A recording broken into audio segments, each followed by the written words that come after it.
Hey, what's up? It's Common Guys here, and I'm going to recap for you the King and Queen PLE event. A lot of controversy with this one, so here we go. First matchup is Bianca Belair, Jade Cargill versus Candice LeRae and Indy Hartwell. Let's be honest, this match, you know who's gonna win. Jade Cargill and Bianca Belair. Yes, Candice and Indy Hartwell tried their best, but I mean, these two forces are just so dominant, and Bianca Belair got the pin. The next match was Liv Morgan versus Becky Lynch for the Women's World Champion. Now, this match was amazing. I am so happy these two women delivered. They were so equal. For every hit that Liv dished out, Becky reacted and hit her back just as hard. This match was basically hit after hit, submission after submission. When Liv tried to do a submission, Becky would just reverse and try to do her own submission.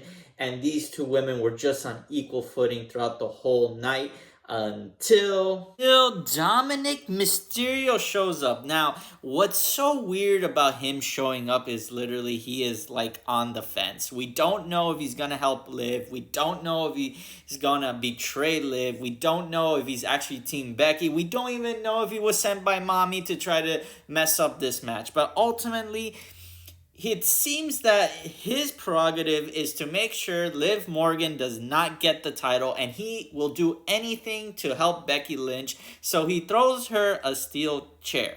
Now, after Dominic throws that steel chair for Becky to use, Becky's like, what are you doing? I don't need your help. I am not Mommy. I can take care of things on my own. Dominic just ignores Becky's pleas and then tries to distract the ref for Becky to use the steel chair regardless of what Becky's saying.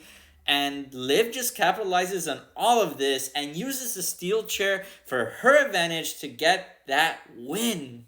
Liv is officially the new world champion. Liv is celebrating her new victory and her new title. Becky Lynch is angry, and Dominic looks horrified.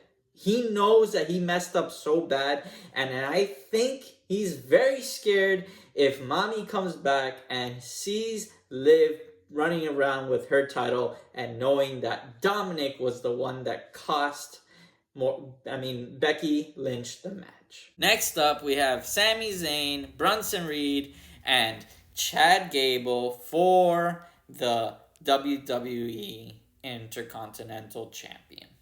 While this match was never my favorite, I think it did deliver. Bronson Reed looked really strong, being able to hold his own against Chad Gable and Sami Zayn. But the heart of this match really is Chad Gable and Sami Zayn, as we all know why.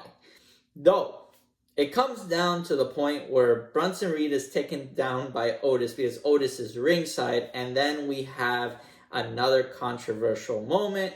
Chad Gable is asking Otis to take on the mantle and be his sidekick and take down Sami Zayn for him.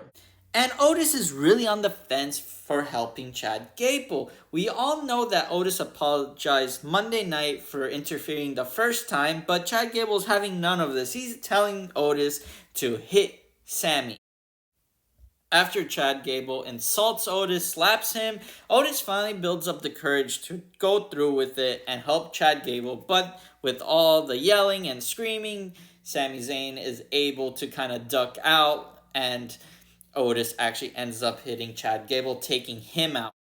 With Chad Gable out of commission, Sami Zayn is able to work himself back into the ring, get the Holua kick on Bronson Reed, and get that pin. Sami retains. Next up, we have Valkyria versus Nia Jax to determine the queen of the ring.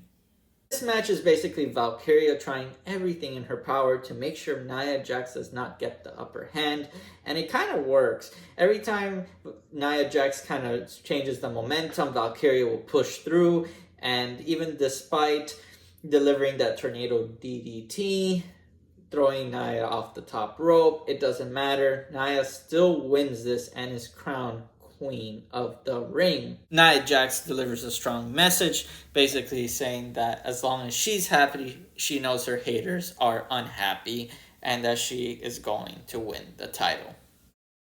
Next up, we have the King of the Ring match, Randy Orton versus Gunther. Now, I know there's some recapping I have to do with the whole bloodline situation because remember, Tama Tonga versus Randy Orton was the matchup for Friday night. Basically, what happened was it was just Tama Tonga solo. Paul Heyman failed in getting Tama Tonga's brother to Saudi Arabia because of his history, and basically warned Solo Sikoa that by having Tama Tonga and his brother in the bloodline, he's kind of contradicting why Roman Reigns basically put them out of the bloodline to begin with because they are so violent. Solo basically did not care. But because it was just Solo and Tama Tonga, KO came back to make sure that when Randy Orton won, he wasn't too hurt by Solo Sikoa. Now, with that context out of the way, we have Gunther versus Randy Orton as the King of the Ring match. And basically, Gunther eats up everything Randy throws at him. But because Randy seems to be tired from the Tama Tonga match that was kind of hard on his body, it doesn't seem that he's getting much of an edge over Gunther. And it kind of ends in a very controversial way.